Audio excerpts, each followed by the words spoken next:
I get the car combo. I like it. Yeah, I talking to you here from Minneapolis. Let me show Yeah, you nice. the stars of the show. Uh, God, I've got my dogs at a photo shoot. My wife has got them in the championship realm there, so Oh, that's awesome. pretty cool. You Nice. put out your fire. No, The fires are never out. it's more of like it's smoldering ashes at this There you point. go. Hey, I don't want to steal too much of your time, but I want to steal some of your Yeah. time. What I'm trying to get at here is, in a way, talking to you and a few others Hmm. of our level at the agency level, um, whether you were a student, whether you're an intern, whether you're a assistant art director, associate CD, or whatever else, um, you're the preeminent shop in Milwaukee and other places, and a lot of people have no idea what it is that you're looking for. And my world's a little different, although I predate you. I go back to the real Mad Men, but you're close. Hmm. And um, as you see it today, I guess I'm really intrigued to have you do two things. One is to talk to those different audiences, as if I were that young person who is trying to get at Hmm. Laughlin. What are you looking for? What Hmm. are some of the ins and outs of what they can do? But maybe before we even get into that, your background is, everybody's is a little bit different. And in your case, obviously, you've got a family name Yeah, that's in there. And so some people may be thinking, well, easy for you. for Uh, sure. tell Yeah. me, tell me a little bit more. I'm not sure I even know your road to fame and fortune. Hmm. Well, I'm neither famous nor fortunate. No, I am fortunate, but I don't have many fortunes.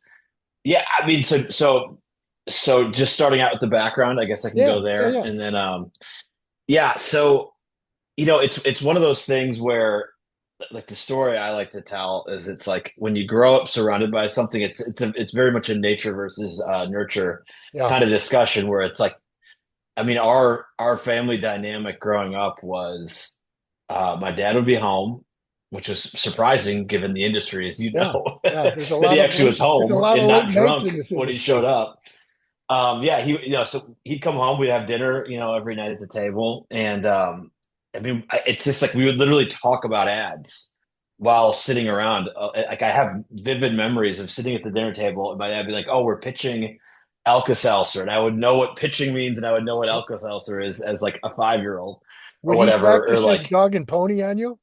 oh yeah, oh for sure. And we would, I mean, we would actually like concept. Now, I mean, the ideas that I would throw out there, I thought they were brilliant. They're complete idiotic, things that a kid would say. Oh, it's a baseball player and this, and it's like, Yep.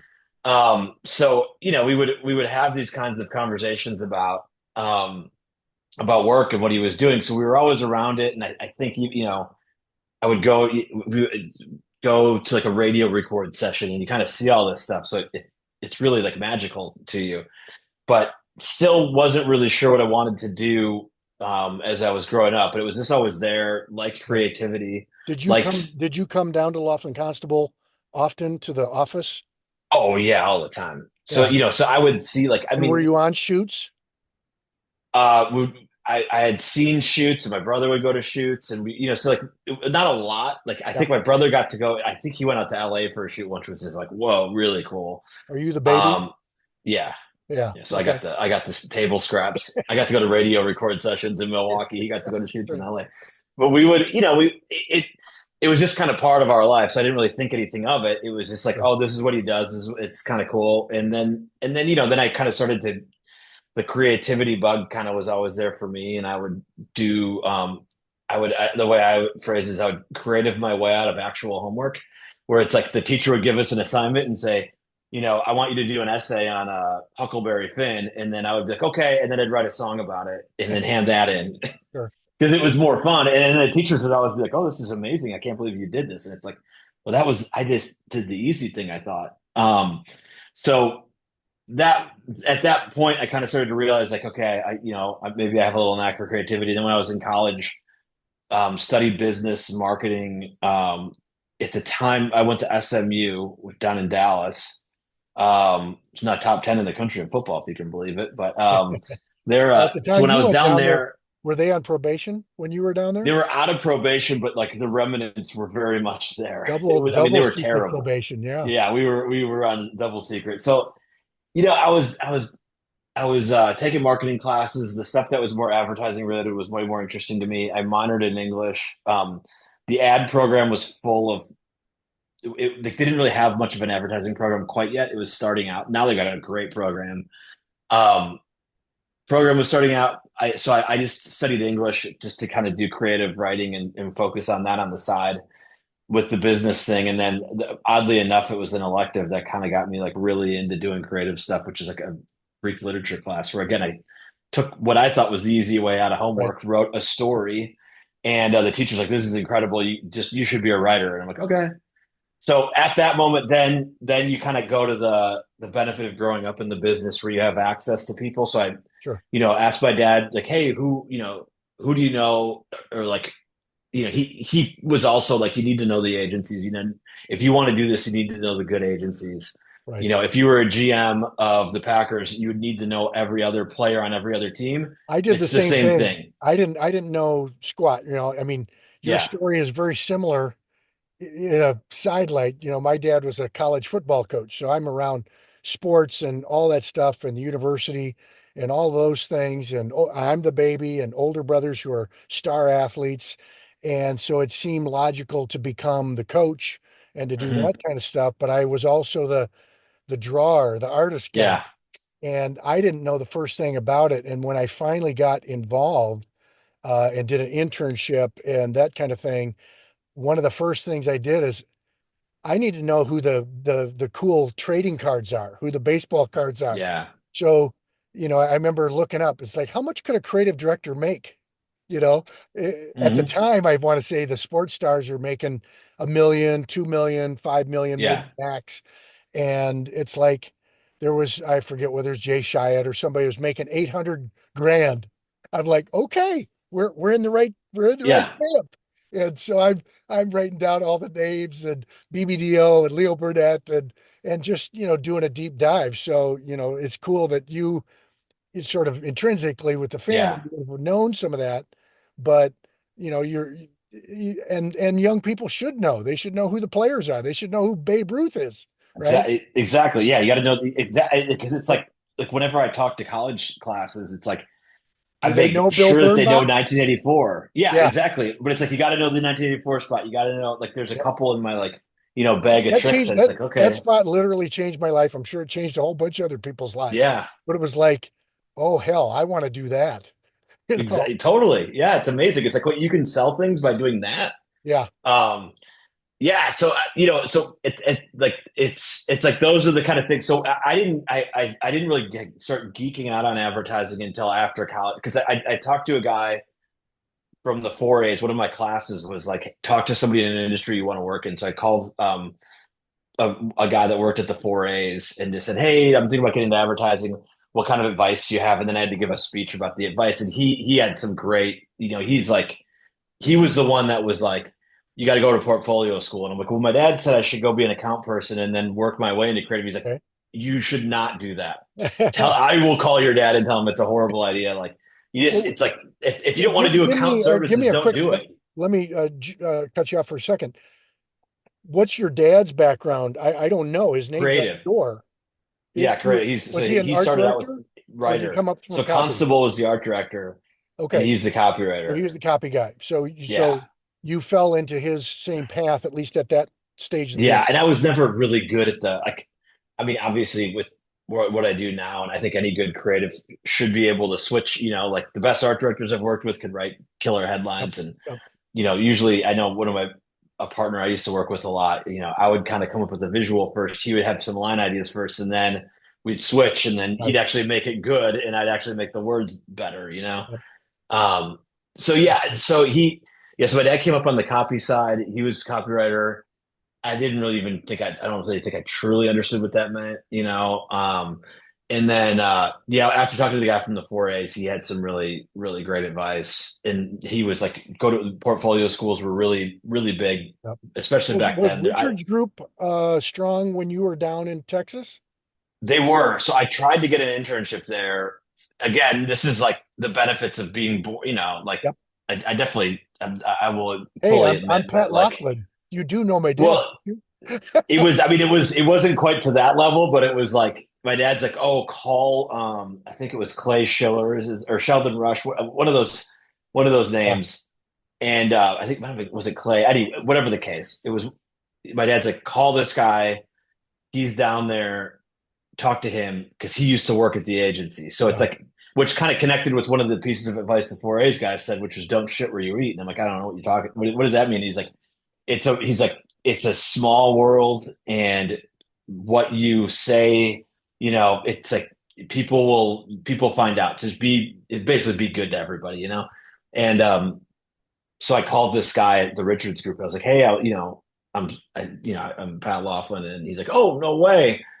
He's like, well, I owe your dad a few favors for sure. Like he gave me my start. This is why I'm doing this because of him. He's like, I will do whatever I can to help. And so I'm like, well, can I do like an internship on Fridays? But, I'm super naive. You don't realize like, not only is this not a Friday afternoon Yeah, kind this of is a thing, it's a real 60 hour a business. week kind of thing. Yeah. Um, and so, yeah, he was like, well, he's like, send me your portfolio and I'll get you an internship. It's done. And I'm like, well, don't you get a portfolio from an internship? And he's like, oh, okay. You're not far along, are you? Yeah. That's where we're at. And I'm like, Okay. yeah. And so he's like, and then he was like shooting a bunch of red lobster. If I remember, he's like, I'm going on a shoot for red lobster. I'm going to be gone for like a month. I'm like, what? God only knows what they were up to, but the good old days. But he was like, otherwise, I'd just kind of have you sit in my office, and I could teach you what to do. He's like, I don't know, and I'm like, I get it. It's okay.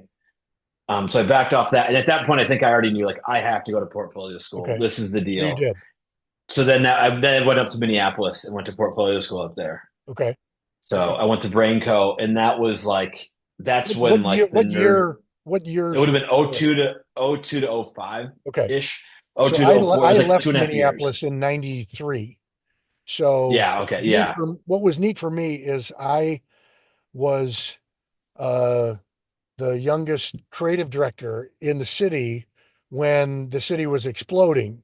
Now, unfortunately, I was Yeah. not at Fallon or at Not at one of the Lynch, yeah or Carmichael. and so I was on the periphery and doing Hardware Hank spots and Valspar Yeah. Pates and it's like your feeling is like the grass is always greener.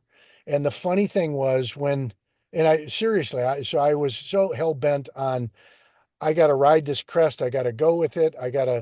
And so I called up some friends at Fallon, at Carmichael, at Martin Williams, at a number of different places, and they're like, "Dude, we don't have any spots for you." And it's like, and you don't have enough. You don't have a good enough book on TV. And Hmm. so I was like, I've got to leave Minneapolis to come back to Minneapolis. Yeah. So I got a headhunter and recruiter and that guy but also at that same time was when sort of the corporate thing was becoming really popular. Target and Gap were taking it Yeah. in-house. So I got recruited and the guy says, "Don't laugh, but go to Milwaukee." And I have to tell you it's amazing. So prior to that time, if you didn't work in New York, Chicago, or LA, Yeah. you didn't work, right? And then Minneapolis gets on the board and Fallon changes the whole thing. And it's like, which was always true. Good work is wherever you want to make good work, right? I Yeah. mean, Fallon did it with the Episcopal Church and, before they got Porsche, and the big account win was Hush Puppies, right? It's like, Yeah. who knew? And so all of a sudden it proved that you could be, and it started to dovetail from there, Portland and Raleigh and other places. And so when I heard Milwaukee, I'm like, really going to Milwaukee? And I had heard of, when Frankenberry was there, Yeah. guys, and obviously what happened politically and whatnot. But I'm like, I should go down there. And so I went to a corporate position at a little company called Ralph Marlin. Remember the crazy net Hmm. people? Hmm. And so I did that and then, worked my way right out of that job. And so I started hunting for jobs there in Milwaukee because I didn't really want to take my tail between my legs, Yeah. come back to Minneapolis. And so the cool thing was I got to see everybody in Minneapolis, but because of what my book was, they wanted me either as sales promotion guy or graphics guy or whatever, and not as sort of a lead seat. Not they didn't Yeah. want me as the CCO, uh, and so that's when I started to go off on my own and just kind of do my own thing. But it was interesting at that time. A lot of the Milwaukee guys were sort of had that ugly stepsister thinking, right? I'm Milwaukee was cool. Milwaukee was, Minneapolis was cool. Milwaukee wasn't cool. Mhm. And only, I think guys like Joe Locker and Chuck Schiller and whatnot all of a sudden started to step up the game. Bill Eisner and all the rest. Mhm. Like, you know, Milwaukee is just as cool as all the rest of them. The only problem Milwaukee had was Harley was up in Carmichael Lynch in Minneapolis, right? Yeah. So, but here you are, and by the time that you're in it, I mean, Milwaukee is a great market for advertising. It's certainly always been Yeah. a market for print and everything else. Yeah. Absolutely. I mean, obviously I was a little young during the 80s to know what was going on, but I mean, yeah, obviously Minneapolis, Fallon, and Carmichael were killing it. Still, I mean, Carmichael still does great work, Yeah. and yeah, I mean, and like I think there's like a little Milwaukee scene, a few agencies like us, and then Conkey Hannikin Yep. or Kennecke, Yeah. whatever, Whichever conky version you want to go whichever with, Conkey version, yeah, Conkey 1.0 or 2.0. right? I mean, they were doing awesome stuff, and I remember when I was in Minneapolis, looking at a communication arts, and there was like a profile on Conkey Hannikin. I'm like, damn, this is cool. No, they're breeding while Yeah. there's Yeah. more We of we them. we added we added and I got the better half of me is in there. Yeah, yeah. So it's one happy family, but It's trying to be quiet. Yeah. It's not possible. so yeah, that's cool. So tell me, well, explain just a little bit further when you finally came back to Laughlin. Yeah. What roles did you play until you're in the role that you're at, which everybody who may be watching this in the future is going to say, I want that guy's job. Do they want your job? No, they don't want my job.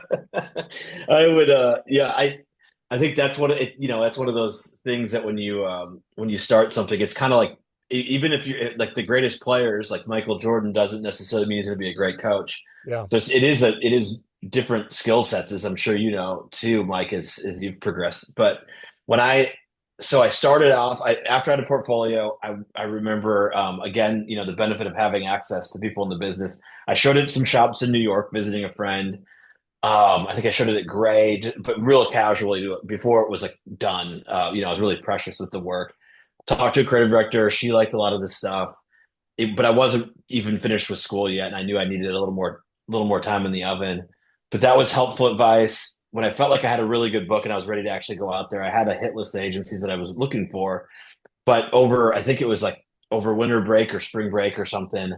I came home, so I drove from Minneapolis to Milwaukee, and I scheduled some meetings just with the creative directors in the agency, just to be like, hey, I would love to get any feedback. It's always just some reps of like take a look at my work, give me some feedback. So I showed it to some of the guys in the Milwaukee office. They gave me some feedback. They were all super encouraging, some more than others. That's the other thing. Like everybody's going to give you a different opinion, and Yeah. you need to listen. You need to be respectful, but you also, if you know something's good deep down, or if you feel like it works for a reason, don't argue why it works, but just listen to somebody. But just because somebody tells you to change it Yeah. doesn't mean you have to change it unless you're working for them, and then you have to change it. Sure.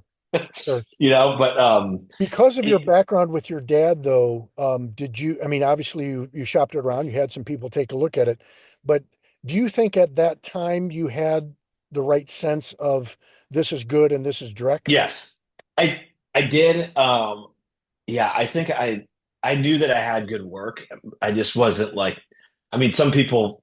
have big egos. I think just kind of the Milwaukee-ness of us is like, Yeah. Oh, I'm not sure. going to go, we're not self-promotion, so Yep. I'm not like, oh, I'm going to go work at the best place because my book is amazing. And, one of the instructors in portfolio school had a really good way because everybody wanted to work at the time at Crispin Porter Yep. or at Fallon or at Wyden and Kennedy, still in Kennedy now Mischief would be one place everybody wants to work. And Yep. this one instructor, to your point earlier, what you said about like, you don't have enough TV in your book, he was like, you don't need to start at the best place. Like, look at places that seem interesting, that have cool clients that you might want to work on. Figure out who's going to be overseeing you and see who's like could be a good mentor and get your best skills.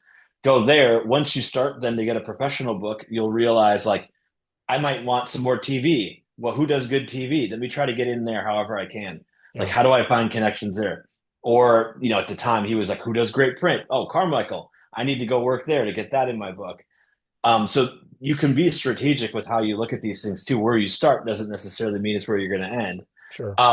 So for me, I knew I had a good sense of what I had. I had a variety of work. I had, at the time again, it was a little more print oriented because this is 20 years ago. Yeah. But I had some really nice long copy to show I could write. I had some stuff that had no words on it to show I could think Did you have an conceptually. art director buddy to create some mock I had a ads? couple. Oh yeah, I mean that's why Portfolio portfolio school school. is so great. Is that you're partnered You up. So combo up. you yeah, and you figure out like who you can like jam with a little better and who maybe you don't see eye to eye with as well. So it was a really good like learning experience to be like, this is what it's like to make ads. You are given an assignment, you have to collaborate with somebody, and then you have to rely on them, and they rely on you to get it all done. So yeah, all my book was done with various partners. Like I said, some, I mean, we were nerds. Like I remember it was another writer, myself, and then an art director friend. And then during the summer, in between semesters, we were like, oh, let's just like we should see if we can win an award with two writers with no words on the ad at all. And so I mean, this is like so dorky. Yep. And so Yep. we were like, okay, and we came up with a campaign for a board game called Axis and Allies, where it's all dice driven, and it was World War II, and it was like a picture of a bomber dropping dice instead of bombs, and it was just Okay. the board game in the corner, and that's it. Nice. And it was awesome. But it's like you kind of have to find if you think that's an idea of a good time, Yeah. then this is the right business for you. My wife could back me up on this. So I used to have early on when I was an art director, we got a new hire, a British guy who was a copywriter, and just excellent, just excellent. And because he was from England originally, but he had been in the States for a number of years, just had a different mindset, but had to smoke the Mm-hmm. Dunhills, right? The expensive English cigarette. Yeah, But um, just excellent bouncing things back and forth and back and forth. And we kind of did the same thing. It's like, God, our books have got to just be a lot better. And they're just not getting that good with Hardware Hank. And, yeah, and so with the challenge, like this. So the challenge we did was what would be the absolute shittiest thing that we could be challenged with and make it really, really good? And we mm-hmm. started, a whole bunch of different things come through your head, but then it's like, what is the at that time, the most bland, today everybody thinks being not Nike and selling shoes is awesome. And it would be, except in the 1970s, Nike is a running Yeah, shoe and it's nothing. Right. And there really weren't any good ads. Maybe Converse had a couple, but it's because they had Dr. J, but, yeah, so we picked, like Michelin tires. It's like it's just tires. yeah, There's nothing, we're trying to do stuff with that. And we would pick other things. And I remember because I was also doing a lot of design, I always had this thought, I could never make it fly. I said, I want like the three worst type fonts and I'm gonna make them look cool. So like souvenir and log cabin, yep, yep. it was like I tried to Yeah, plug them together. It's like I can't make anything look good with this. but I mean, it goes back like if that's your idea of a good time, then you found the right business to Right. be in. Right. That's right. That's right. Yeah, So yeah. how did you get to Laughlin? So Did then you go yeah, somewhere so else?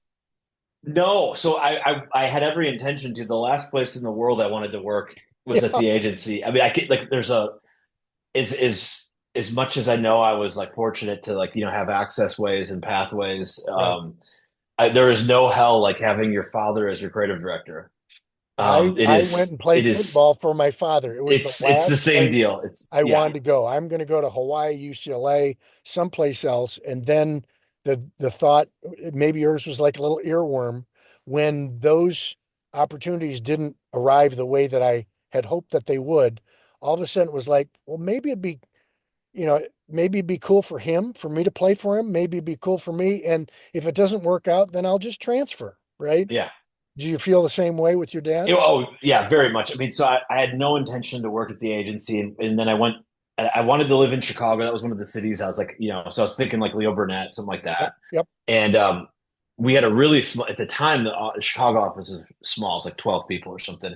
I met the executive creative director there. We clicked immediately. He's an art director, and we just like immediately clicked. Like the Nice. second I sat down, I showed him my book. He saw the first piece in there. He's like, "Oh."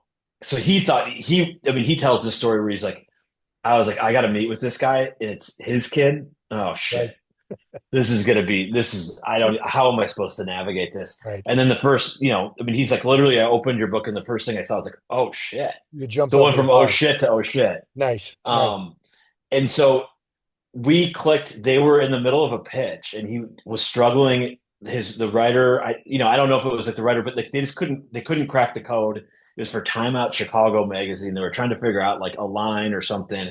He's like, if you have any ideas, I was like, okay. And so I was Now's the just, time, hanging kid. out in Chicago. And so I would go to a coffee shop and, probably sent him like 300 ideas. Right. And so then after that, he was like, he told HR, he's like, why aren't we hiring this guy? I don't like, we need to, we owe him money for what he did at the coffee shop. And B, I want him working here now. I need a guy like this. And so then that was like, okay, do I actually start shopping my portfolio around to other agencies? Or That just was when I had like some super not fun calls with my dad where he's like, look, there's a job here for you. If you don't take it, I'm not going to fire somebody when you can't find one. I'm like, thanks for the confidence. But it worked out. And so I took it. It and was what year rocky is at the that? start. When is This would that? have been like, it was just like oh 05 ish. I Okay. think it was like St. Patrick's Day 05 is when I started. Um, and so, it was, but so, when I started there, it was about 11 of us, maybe 15 in Chicago. Then we got up when I left Chicago to move back to Milwaukee in like 2016 or 17. We were at like almost 100 people in Chicago. Sure. So it was cool to like be a part of that and see it grow. And so, yeah, I went from just, copywriter. We had a New York office for a little while, and we needed a creative director for that. So I took on that role. So I was commuting from Chicago to New York a lot, and that was like my first taste of being a true creative director and realizing like, oh, you can't, like, the idea of like, why didn't you sell this harder? Like, doesn't Right. exist when you're in the firing squad. So it just, I did it. I mean, the other thing was it's just, any like good young people starting out, or like when you're new to the business, it's like you kind of have to have that fire in you to like I'll just stay. I mean, stay later is kind of a passe thing now Right. because it's virtual world. But I would stay later. I just didn't want anybody to think that like anything was given. Yeah. And so then that was just like the chip on my shoulder when I started. It was just, I'm going to come in with the best ideas, and that's it. And Are you still interviewing people there, or is that an HR job? so that's a good question. So if we're recruiting creatives, um, I will definitely meet them. It definitely depends on the level. We did hire like a creative director recently. Obviously, that was something that I needed to like be Right. pretty dialed in on. But if Um, I was w- a young guy trying to be an assistant yeah, art director, are you going to see my book, or that's going to be yeah. somebody else? Oh You yeah, for will. sure. Really? I won't be like it. The ones that find me are vetted already. So usually it'll go through our recruiter. We have a creative recruiter who I'm very close to. It's actually my wife who's a creative recruiter. She started her own company so she does creative research, like she does creative recruiting for a lot of agencies. Like her and her partner in Atlanta cover a lot. So she's probably seen 20,000 books by now. Sure. So she knows like what to look for. And then so I'll give her, or a creative director on our team will give her a brief. We need a copywriter who can think conceptually. We need to see at least one great headline campaign. But then outside of that, I want to see something social in nature. I want to see, so we'll have like things that we feel like we're lacking in the department, and then she will seek that out. And if she sees one interesting, she'll be like, "Hey, check this one out. Check this one out." Okay. But I mean, when the copywriter we hired, who was he went to the brand center, which is at VCU. Yeah. I interviewed him. My brother was like the two of us run the creative department. He interviewed the guy, and then like two or three creative directors would have. Okay. So if I'm as green as you and I both were when we first Yeah, started, what's your advice to that person? yeah. That's so. What I like to tell people is, it goes back to what we talked about. Know what's out there. So there's a great resource. It's called oh shoot, I think it's called, is it Know the Work, or shoot, there's a Can Lions. So like the Yeah, best thing to do is look at the award shows. sure. Can Lions. Oh, it's called lovetheworkmore.com, I think. Okay. And it's a free, this is so cool. These creatives were pissed off at Cannes for charging like $100 a year to have to look at the case studies, because Yeah.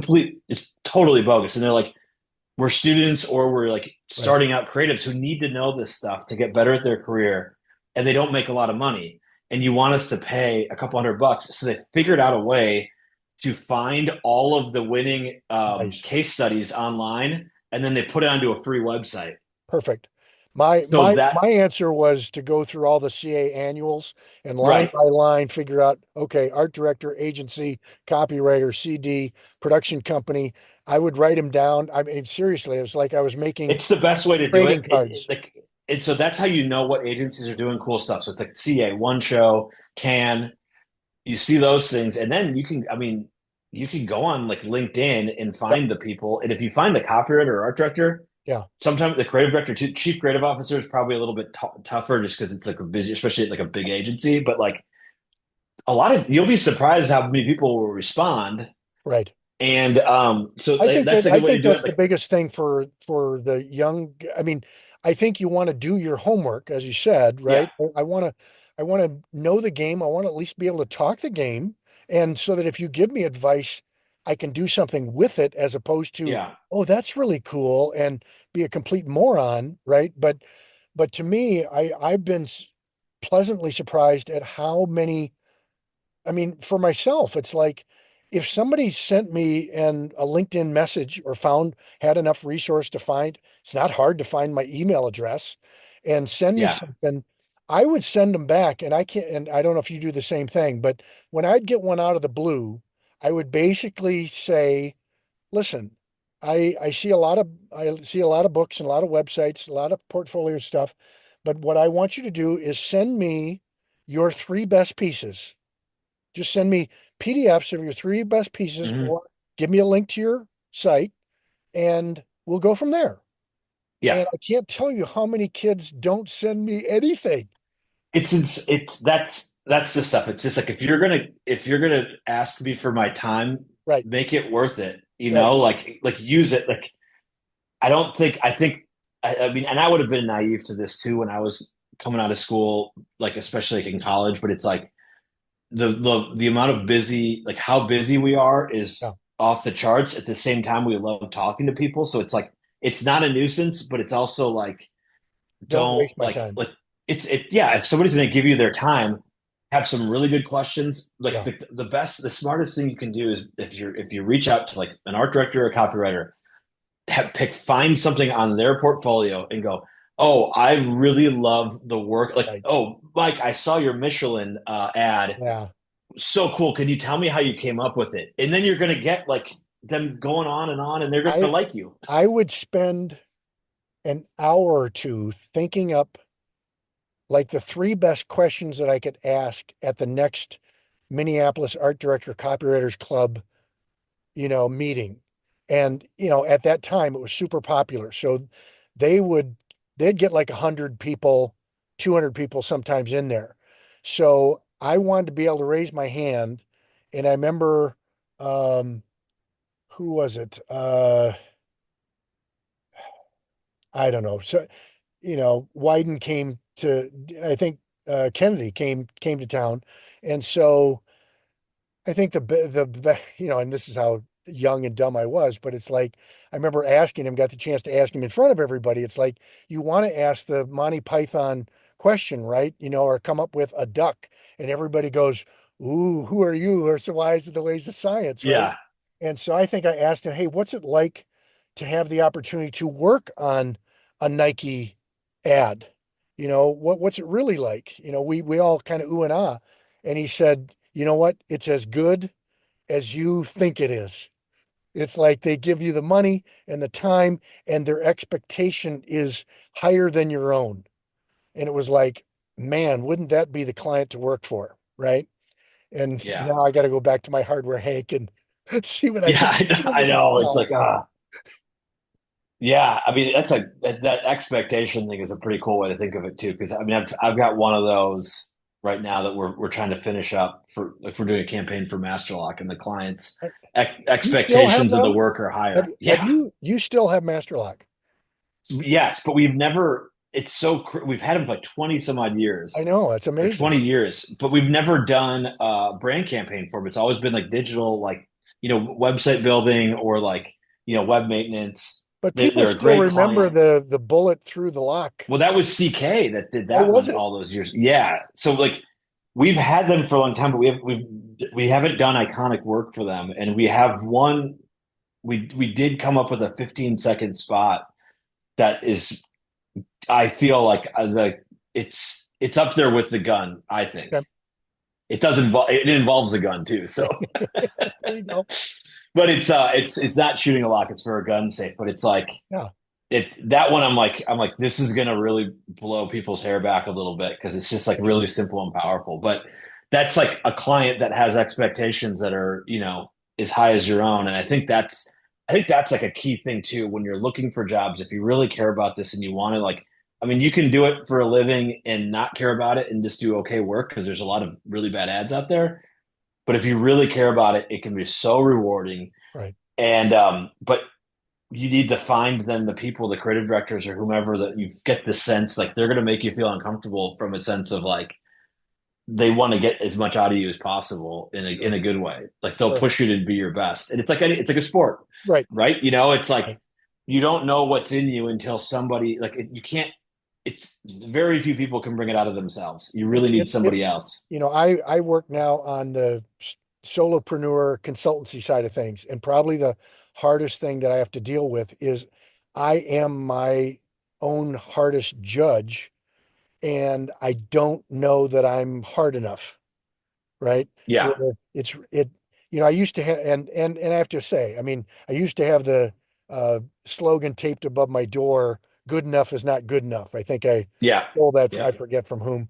And then it was like, you know what? On this particular campaign, this is not a plum. This is a pig that needs to try to have some lipstick on it. Good enough is good enough here for the money and the time and whatever, but can I recognize when that phrase should be uttered and believed? Yeah. So I think that that's tricky. So tell me this, if I were in Laughlin and I was a senior AD or a senior copywriter, and they do want your job or they want to get to a certain Mhm. CD, what do they need to do to, and by the way, by me asking this question, of course, you're going to have to pay five more people more money, which should be good for you because their work is going to be that much better. But um, so they feel like they're stuck or they're ready for the next Mhm. step. What do you want to see from them? Yeah, typically I'll look for it's like, so up until the associate creative director level. So like the levels would be like, associate writer, senior Yep. writer, associate creative director, group creative director, executive creative director, then CCO. Um, chief creative officer. So when you have up until like the step between senior writer to associate creative director is how good are you in front of clients? So are you able to be persuasive without being offensive? Yep. That's very hard. It is really hard to hear somebody critiquing your work that you've poured your soul into, and not be defensive and just kind of actually try to listen to what they're saying as opposed to react to what they're saying.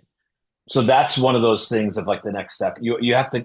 if you're with us and you've made it to like senior levels, you've probably already done surprising work that we get excited about. So we already like what you're doing. So the next level kind of stuff is really like client interaction, partnering with the different leads, like the strategy leads, the account leads, the media leads, so you can be collaborative with different departments and not be territorial, but be open to what they have to say and pushing them to be better too. I think that's a big thing that gets lost. So it's almost more like the work should already be there. Like it should be obvious that you're ready to be promoted. And then it's just if you really want that like creative director role or that title, it then almost becomes a little bit more of like management, and that gets into like the coaching area where it's Right. like, you know, if because we have really good people who are senior writers, senior art directors that don't necessarily want to be a creative director. That's Sure. totally cool. Um, I actually encourage that For the if level that's of what you want. management that they would have to Yeah, I mean, they just kind have. of like doing the work, Yeah. because Yeah. it's like the thing, like what I joked about it earlier when I'm like, no, you don't want my job. It's because like I don't really do the work anymore, and that's the most satisfying part of the job is like Yeah. to get in there. And when you get to like not to compare myself to Michael Jordan, but when you get in there of like the great player to then being a Yeah. coach kind of thing, it's like there's nothing more frustrating when you can do it and Right. you're not seeing somebody else put the effort into it, and like the last thing you want to do is go back and then start doing what they're doing. You have Um, been super successful in mentoring people doing that. What is it that you think that you provide in that atmosphere that helps them, ultimately you need the work for the agency to be the best mhm. it can be. And so it's only to your benefit that they do great work. How do you feel like that you can coax that out of them? Are you You know, providing feedback, or oh are yeah. your CDs doing that? Or I mean, how much of the layering of Well, those levels comes into yeah, play? we're not big enough to be layered. So the way, I mean, You're in gosh, it. I keep going back to these sports analogies, but it's like a lot of, we call it player coaches, where it's like we'll have a creative director team, copywriter, art director working on stuff. But then we'll also have you know, the newer people working it too. So I mean, you might be competing against somebody who's got 15 years experience. Right. But we're a very egoless culture at our agency now. Not this is definitely not industry wide. This is more of an anomaly. Yeah, Um, but where we'll like people are confident enough where they'll like support somebody else's ideas and help push them forward that's and neat. work them forward. So like I I like to provide a lot of like the way I like to say it is like start wide and then go narrow. So it's like when we have a new brief, a new assignment, a new campaign thing, just put all the shit up there, don't filter, just let's just go through everything. And so I like to keep like a wide, and then after that, it'll be like, okay, this is cool, this is cool, this is cool. Focus on it. And then focusing on it is like the expectation is really dial it in, really work the language. I might come in and like suggest I'll suggest headline retweet, rewrites or like scripts. If we can really get into a video script, it's like, is this the best line? Is this the best way to phrase Right. this? That's how I try to do it. I mean, a lot of times I can't help myself and I'll like write something, just because it's like Yep. fun. It's probably drives people nuts. Um, but yeah, I mean, I think to get for me, the way to get the best work out of people is just to give them the opportunity to be themselves, do their thing. But like you said, I mean, at the end of the day, it's my name's going to be on everything. So there does have to be that level of polish and that level of like, At the is CCO this as cool level, as it can be? are you making the pitch? Other guys are making the pitch. It's just a whole team effort.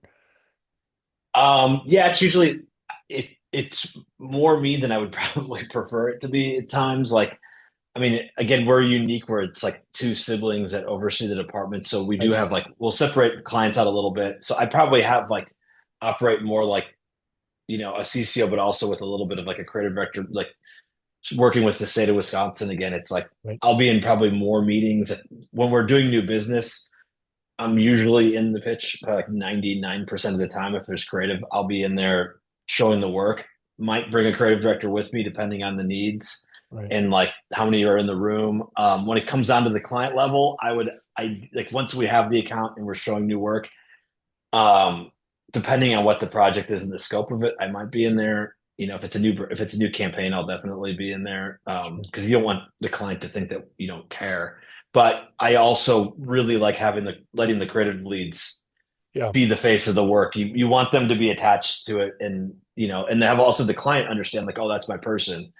Um, although usually they'll pick up the phone and call me for complaints. How's your Don Draper? It's usually pretty good. Yeah. Do you have some Kodak moments? Do you?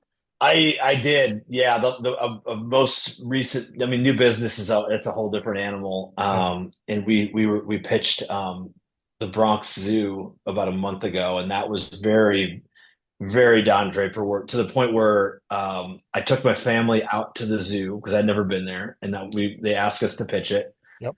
I have a friend. This is also like the most important thing. Any person getting into the industry needs is networking is the most important thing. Knowing people. And one of my portfolio school friends from 20 years ago, we kept in touch.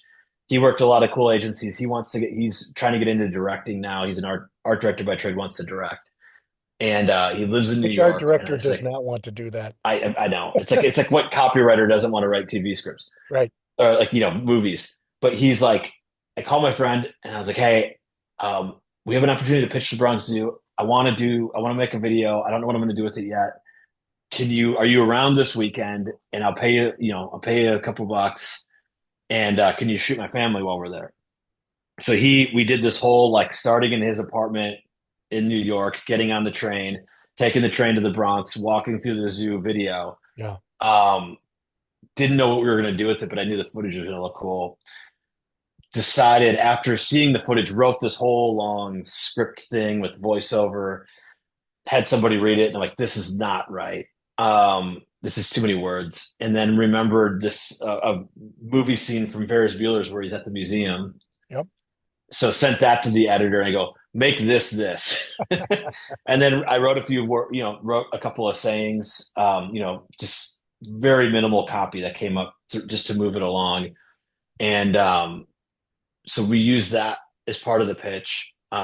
That informed then the strategy for the creative work that we showed. And then I also did a very like slideshowy thing. So they had already seen my family, they'd already met them. So now I'm already like, they're like, oh wow. And our whole thing is make it personal, make them feel like, all great work has to connect on a personal level. And so they had seen it. So by the time I was presenting the campaign, people were tearing up. That's brilliant. It was for the zoo, but it was very, it was Yep. the idea that we came up with while watching this footage with my family was, it's animals bring us closer to each other. So it's Right. like when you see an animal with your little kid, it Yep. actually provides an opportunity to talk to them. And the older you get, I actually borrowed a line from The Office that was, I wish somebody told me we were in the good old days while we were actually in them, something Right. like that. Yeah. So that was like the thematic, and then that led to the work. So that was the most recent Draper moment where it was like Nice. you just kind of could tell as we were going, and I kind of knew in my head, I'm like, these are the notes that are gonna really hit. Right. It's funny because the non-ad people, hear that kind of story where it's like people are getting emotional out of, bathroom An tissue. ad for the It's like, zoo. yeah, yeah, it's, I mean, Yeah. and and the thing about it, I guess, that keeps feeding me is because I work with, small to mid-sized guys, and hey, wait a second. It's like right now I've got a client in Chilton, Wisconsin, a little tiny town. Mhm. They employ about 80, 90 people, and they're like they're the second biggest employer in Chilton.